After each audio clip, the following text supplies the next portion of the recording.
Pregnancy के 9 month यदि आपको बॉडी में ये सिम्टम्स नजर आ रहे हैं तो आपके बच्चेदानी का मुंह खुल रहा है। अब आपकी नॉर्मल डिलीवरी 100% चांस है कि होने वाली है। कौन कौन से सिम्टम्स है, वीडियो को पूरा देखिएगा, सारी चीजें क्लियर हो जाएगी। जैसे आपकी प्रेगनेंसी का 8 मंथ कंप्लीट होता है, 9 मंथ लगता है, तो सबके मन में एक क्यूरियोसिटी होती है कि नॉर्मल डिलीवरी होगी या फिर सिजेरियन डिलीवरी होगी। कैसे पता करें कि बच्चेदानी का मुंह खुला या फिर नहीं खुला, तो कौन से हमारे शरीर में बदलाव नजर आएंगे, कैसे पता चलेगा कि हमारा बच्चा हेड डाउन पोजीशन लिया या फिर नहीं, क्या वो कोई अलग से ऐसे कौन से सिम्टम्स हैं, तो सारे सिम्टम्स हम आपको वीडियो पे बताएंगे।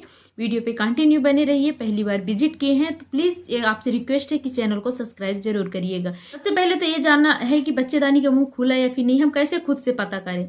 तो जो सबसे पहला सिम्टम्स है, आपको आपके प्राइवेट पार्ट में ज्यादा दबाव फील होगा, ऐसा लगेगा कि कुछ बाहर से आ रहा है।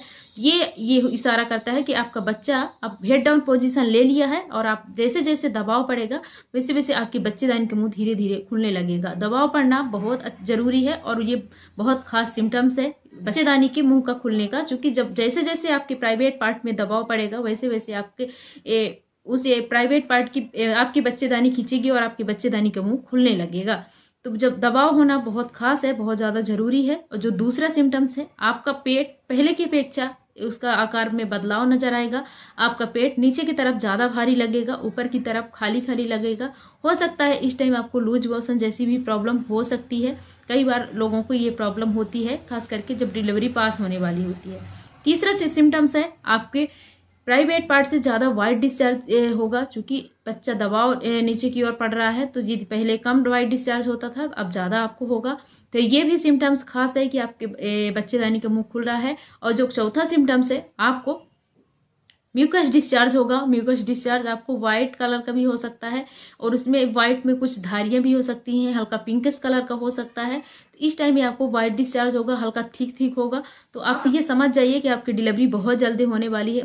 म्यूकस का डिस्चार्ज होना बहुत ज़्यादा खास है और यदि म्यूकस का डिस्चार्ज होने लगता है तो फिर समझ जाइए कि डिलीवरी बस आप एक आध वीक में या फिर 2-4 दिन में हो जाएगी। क्योंकि म्यूकस एक ऐसी चीज है जो आपके बच्चे को प्रोटेक्ट करता है और बच्चे के अंदर कोई बैक्टीरिया नहीं पनपने देता, अंदर तक नहीं जाने देता, वहीं रोक देता है। तो म्यूकस जरूरी है। जैसे म्यूकस प्लग खुला तो बच्चेदानी के मुंह फटाफट से खुलना शुरू हो जाएगा। और कई बार आपको आपके कमर में बहुत ज्यादा दर्द होगा, आपके थाइज में बहुत ज्यादा दर्द होगा। तो ये भी सिम्टम्स है कि बच्चेदानी के मुंह धीरे धीरे खुल रहे हैं। कई बार आपको फॉल्स लेबर पेन आएंगे, वो लेबर पेन आपको 2-4 घंटे रहेंगे, इसके बाद बंद हो जाएंगे। तो फॉल्स लेबर पेन भी आना एक नॉर्मल सिम्टम्स है नॉर्मल डिलीवरी के लिए। तो ये आते हैं, लेकिन इसको कैसे पहचाने कि फॉल्स लेबर पेन है या फिर रियल है। क्योंकि जब वो पेन आपको कंटिन्यू ज़्यादा नहीं रहेगा, वो पेन आपको 1-1 घंटे में आ सकता है या फिर आधे घंटे में आएगा। यदि उसका टाइम ज़्यादा इंक्रीज नहीं हो रहा है, नहीं बढ़ रहा है, तो ये फॉल्स लेबर पेन है। ये आते हैं और फिर धीरे धीरे बंद हो जाते हैं। जब आपको रियल लेबर पेन आता है ना, तो फिर वो लेबर पेन कंटिन्यू मतलब उसकी टाइमिंग कम होते जाती है। पहले आपका लेबर पेन 1-1 घंटे में आएगा, फिर 45-45 मिनट में, आधा घंटे में, और फिर 15-15 मिनट में, 10-10 मिनट, 5-5 मिनट, फिर सेकंडों में परिवर्तन होने लगता है। तो ये होता है रियल लेबर पेन। ये सिम्टम्स आपको बताते हैं कि आपकी बच्चा हेड डाउन पोजीशन ले लिया है, आपके बच्चेदानी का मुंह खुल रहा है। और आपको जो खास सिम्टम्स है, आपको दिखेगा कि आप कई बार तो आपकी पानी की थैली भी फट जाती है। तो पानी की थैली फटने के बाद आपको घर पे इंतजार नहीं करना है, इमीडिएटली डॉक्टर के पास जाना है और सारी चीजें उनको बताना है। पानी की थैली जब फट जाती है तो फिर बच्चा को असुरक्षित महसूस करता है और असुरक्षित हो जाता है, क्योंकि उसी पानी की थैली के से सारे कुछ बच्चे को न्यूट्रिशन वगैरह जो है वो सब कुछ उसी से मिलता था। तो आपको पानी की थैली फटने के बाद घर पे 1 भी सेकंड 1 भी मिनट का इंतजार नहीं करना है।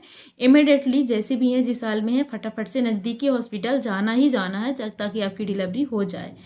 तो आपको रिस्क नहीं लेना है। और यदि इससे जुड़े मन में कोई सवाल है तो कमेंट करके जरूर बताइए। लेकिन ये सिम्टम्स यदि सबके साथ नहीं होता, सबकी बॉडी अलग अलग होती है, तो सबकी बॉडी में अलग अलग सिम्टम्स भी देखने को मिलते हैं। तो किसी से अपना सिम्टम्स कंपेयर करने की जरूरत नहीं है। कुछ सिम्टम्स आपको दिखाई देंगे, लेकिन यदि कोई सिम्टम्स नहीं है, आपकी डिलीवरी डेट पूरा बीत गया है, आपके कोई लक्षण नहीं दिख रहे हैं, तो आप एक बार हॉस्पिटल जरूर जाइए। घर पे इंतजार ना करें, बच्चे को रिस्क हो सकता है। मन में कोई सवाल है तो कमेंट करके जरूर पूछिए। हम आपसे मिलेंगे नेक्स्ट वीडियो में। तब तक के लिए bye bye and take care.